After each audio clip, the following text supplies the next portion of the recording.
Dahil mas lalong nasira ang pangalan ng mga gerero, ay susuko na sila, tanggap na nila na sila ay talo kay tanggol. Nadadagdagan ang takot nararamdaman ng pamilya Guerrero, lalo na itong si Gustavo. Nang malaman nito ang anak ni Olivia ang nawala at hindi si Tanggol.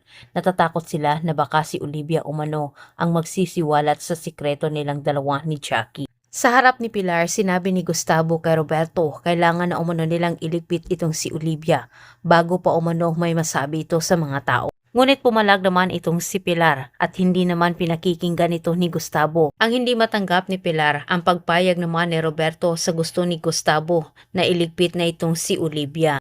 Tilang sa puntong ito, kailangan ng talikuran ni Pilar ang pamilyang Guerrero at kumampi sa mga Montenegro para kay Olivia.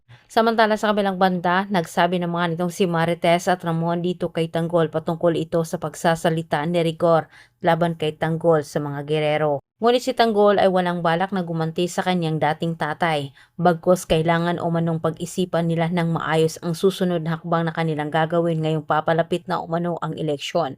Sinabi ni Tanggol kailangan umano nilang pagplanuhin ng maigi na hindi na umano maulit na sila ay maisahan ng pamilyang Guerrero. Samantala sa kabilang banda, nakakuha na ng pagkakataon itong si Santino na makausap ang kanyang tatay at sinabi din niya kung ano ang narinig nito kay Fatima. Ngunit sarado ang isip ni Rigor dahil din ito sa mga paninirang ginawa ni Jackie patungkol kay Fatima. Sinabi ni Rigor na hindi umano dapat paniwalaan itong si Fatima dahil sa estado umano ng buhay nito ay hindi pagkatiwalaan ng mga ito ay manloloko at higit sa lahat, bayarang babae.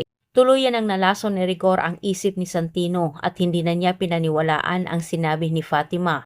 Tilang sa puntong ito, sila mismo ang makakatuklas sa katotohanan, manggagaling ito sa bibig ni Miguelito.